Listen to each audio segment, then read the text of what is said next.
let's see the finished product. Oh boy.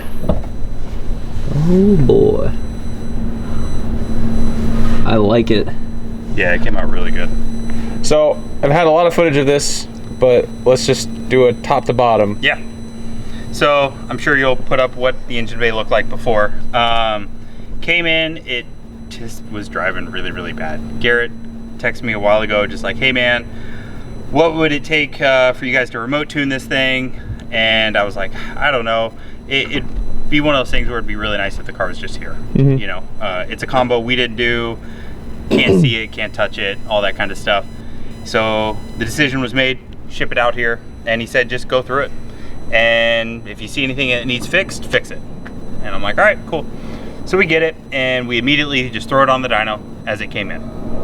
Right away we noticed, I mean, the car would want to stall all the time, and he told me that it would stall on him a lot, and just wasn't very drivable. Threw it on, and it made a partial pull, and the blower belt wanted to come off. The bracket was kind of tweaked and stuff like that, so we ended it short. We're like, all right, we know what we need to assess.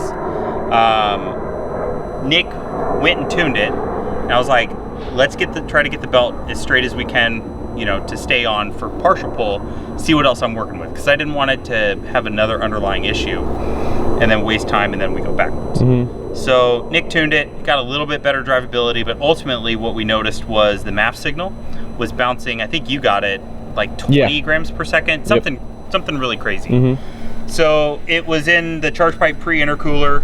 It looked like it would be fine. It was in a really straight shot, but it was just, I guess, super turbulent air. So we redid the MAF pipe to be post-intercooler, tried to give it the best position we possibly could. We redid his catch can to our setup that we use from AMP that puts the filter in the fender vent. That way all the vapors, they don't come in through the AC vent right here, so you don't smell it in the car and stuff like that. We also upgraded the blower bracket to their new rigid mount, which helps the blower bracket from flexing. So we did that. We straightened out, some of the spacers were on there a little bit wrong, so we fixed that, rectified those areas. His old air intake didn't really have a filter, it was just kind of run over to there. So he has a larger radiator on it. Normally you could run the ProCharger plastic rotomolded 180, but it didn't fit because of the bigger radiator. So we fabricated one, so that way he's got a filter on it, and then he can pop it off if he wants to. Gotcha. For racing and stuff. It had 3 meth nozzles on it. We don't like that, so we put it to 2. We did also pull the intake manifold to check to see if the high pressure pump was shimmed correctly. We actually noticed that the high pressure pump was leaking a little bit of fuel into it, so we replaced it with a Ligenfelter 10% overdriven one. We keep those in stock, and we knew this car was going to make a lot and possibly max out a stock pump, so we put that on there. We did the Ligenfelter check valve they require. We cleaned up a few of his fuel lines. It's kind of tough on these cars because the factory feed line, you can't disconnect it. It's a weird thing, yeah. Yeah, it's kind of goofy, so we cleaned it up best we could. So we torque paint all the fuel system stuff so you can easily check that later on. One thing also we do, because this is a 14, if you've ever looked through the front grille of like a Z06 or a Grand Sport, above in the front grille area, they have like an opening to let more airflow go around the heat exchanger. One of his concerns as well was this car kind of ran warm once he did the whole air to water. So what we actually do on the 14s and early 15s is we cut the support a little bit so air can actually go around the heat exchanger as well, like a Z06 would. Okay. So we wanted to make sure it runs cool, and this is what we do here in Arizona, and it works great here, and he's definitely not going to have that problem there. To dress it up too, we did our radiator expansion tank. We've had quite a few 14s and 15s where the factory one fails, they swell. So I threw that on there as well for him. When we got it back on the dyno after these changes, we noticed it still had some belt slip up top. He had a 4.0 pulley on it. So we put a 4.25, and because we were worried it would still max out the fuel system anyway with a 4.0. So we put a 4.25 on it. That solved the belt slip issue. And he's right at the comfortable limit of his fuel system and everything, so it should work out just fine for him. We did notice on the dyno, one of the last few pulls, the meth randomly stopped spraying. So we went and looked at the wiring, found a few things that, I mean, Garrett flat out told me, he's like, I did this at my house like back in 2015, so whatever, he was learning. So we redid some of that wiring, same on the fuel system, cleaned it up really nice for him. I'm sure he'll go back there and look at it and see everything, but overall it came out really good. I'm really happy with how this and so changed. in terms of the meth, the 2 meth nozzles was I mean, we're very comfortable in terms of yeah, we do it all the time. Right, yep. right. I'm not worried about it. I'm not worried about, you know, with 3 nozzles, like that's a lot of liquid going in, and you're hoping it all atomizes. Right. What would be needed in order to go back to a 4.0 instead of a 4.25, you think? Assuming no belt slip. So to do a 4.0, he would need a Grip Tech version of the pulley. And, that's not a Grip Tech. Okay. No, and possibly a Grip Tech lower as well. Okay. Because we've done that combo, and then Frank's you could run a 4.0. Really yeah, similar. Exactly. So it just need a few changes, but that's assuming he would have the fuel system and the octane. This thing's tuned on 93 in meth. I wouldn't push it further than this, and honestly, I would tell him, if you're gonna go race it, whatever, throw some 100 octane in it, because there's bad tanks at 91, 93 for him, but bad tanks of gas happen. And if you're going out with the intent of beating the living snot out of it, why not? Yeah, it's cheap insurance. Yep. You know. Yeah. All right, cool. Well, let's go drive this thing. Yeah, let's drive this thing. Yeah, it starts up a lot easier too. Yes, it does.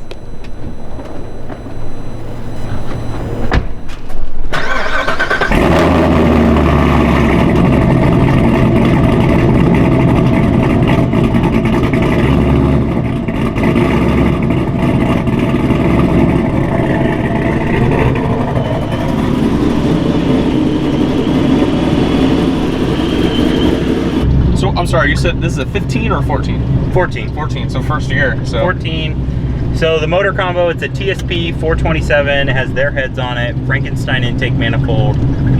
I don't remember the cam, but I remember it being like, I think it's a 240 on the intake. Okay. So it's big, but not big for 427, you know. ProCharger F1A94. ProCharger's air to water. It's not their brick one right before the intake, it's their other one that goes under the passenger headlight. Okay. It's similar to the one we make, except I don't know what cores they use. We use Garrett cores. IET seemed to be fine. I mean, he's not pushing this thing super hard. Right. Before, it was almost undrivable in a parking lot. Really? Yeah. I never actually rode in it before. It was real bad. Really? Oh, I mean, I just heard pulling it into the shop, it was I mean, he wasn't lying. It was pretty undrivable. Like, it didn't really want to run, you know? Kind of why I was wondering if something else was wrong, like internally or something, but it really is, like, the tune matters so much on these cars. It does. You know? The map signal was not helping. Right.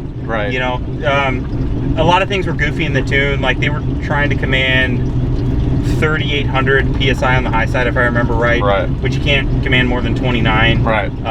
The SOI, or start of injection window, was 100% stock. My feet on the pedals right now. My feet are off. Yeah. So we're riding first gear right now. Yeah. And I mean, I'm not very good at holding the camera, as most people. It's a big cam. Yeah. It idles just fine through a parking lot. And that's a cold start. The coolant's only like 150. Right. So it's not even in closed loop.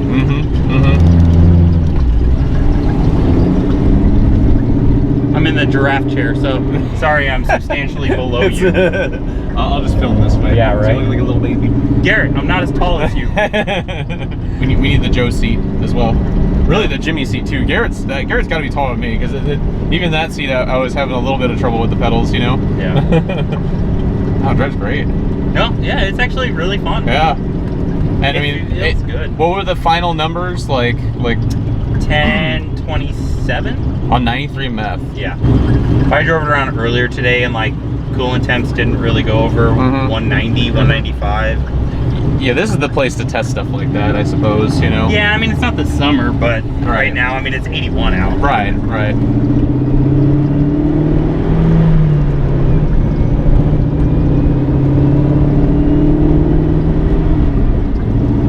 Stock suspension on this car, right? No, I think he has BC coilovers. Okay.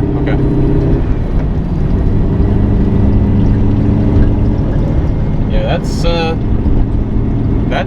that doesn't sound like 1,000 horsepower, or it doesn't, you know, I mean, just kind of, it drives like a cam C7 effectively, you know. It is kind of cool to be driving in the car that kind of like put his channel on the map, because like I've known Garrett for a long time, but like he's a big deal. Oh yeah, like, absolutely. absolutely. He's probably one of the most well-known guys out there in the car community because of all the cool stuff he does. Yep. I mean, it's quite a compliment for him to send this car to us to go through it. It kind of really shows like how far we've come with C7s and stuff, you know. Yeah, I mean, you know, the white car when Josh owned it, we had that car back in late 2013. Yeah. When C7s first came out, and now Eric owns it, and soon it'll be mine. And yeah, I'm glad that car's still staying in the family because that really is the one that started it all. You know? I mean, tuning the first C7, how long did that take? How long did that take you guys, like, to figure everything out? We just tuned it stock. Really? With nothing done to it.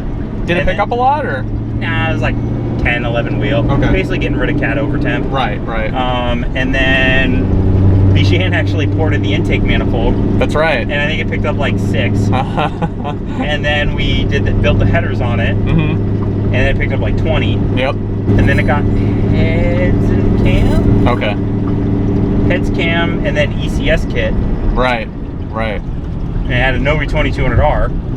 Yeah, and it was pretty gnarly back then. I think then it made like 7 something with pump and meth. And then we weren't really sure how far you could push them. I mean, everybody kept blowing them up at like 600 wheel, and we're like, oh god, maybe these are terrible. Right. They just found out everybody was treating it like they were trying to throw too much timing, and they thought the knock retard was fake. Right. And then that car ended up making 840 on the stock bottom end. Wow. It never blew up, and it lived at that for like 11 or 12,000 miles. Yeah. Half mile race did. Yep. Many years, and then it came back, and then we did another round of stuff on it. Yeah, 427 Power Glide. I cannot wait for his reaction. Yeah, I know, man. I'm excited too.